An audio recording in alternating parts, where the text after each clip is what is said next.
Mapayapang araw po sa inyong lahat, mga senyores, mga maginoong magmamanok.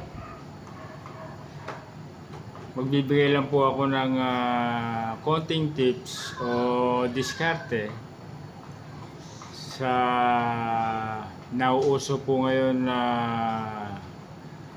2 hits ulutan. Sa panahon ngayon, usong-uso ngayon yung 2 hits ulutan. Maraming naiengganyo na sumali dito dahil sa malaking premyo.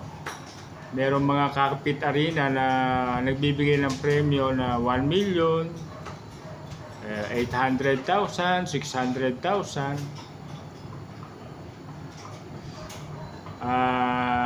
Kung tayo po ay may planong sumali po sa 2 hits ulutan, meron lang ako ibibigay na konting tips o diskarte. Kung tayo po ay sasali, ang gagamitin po nating warrior,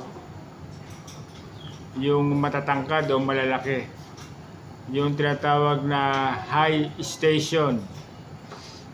Iba ang warrior kapag malaki, matangkad, mahaba yung drumstick, mas nakakalamang na. Pangalawa, yung gulang. Kailangan na dadalhin natin na warrior yung mga magugulang na, wag tayo maglalaban ng masyadong bata pa.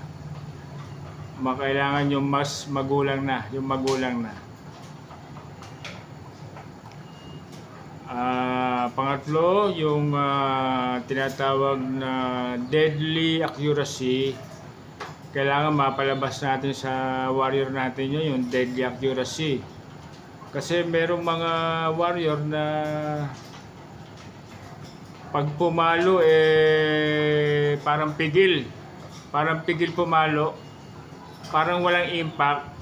Kapag pumalo yon, pag tumama sa kalaban yung tare, ibig sabihin mababaw lang yung tama, mababaw lang ang tama.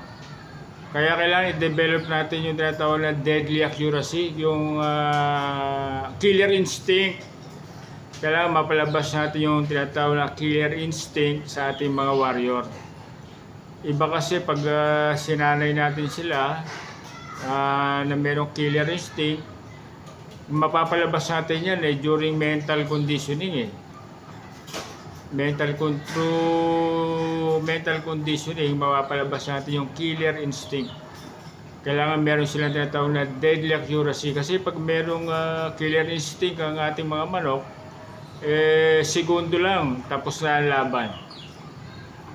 Napakabilis ng laban kapag meron tinatawag na killer instinct ang ating mga warrior. Kailangan ma-develop natin sa kanila yan. At kailangan yung tare na gagamitin natin, mas maganda, mas mahaba rin yung 3.5. Huwag po kayong gagamit ng 3.2 na haba ng tare. Mas maganda yung 3.5, mas mahaba.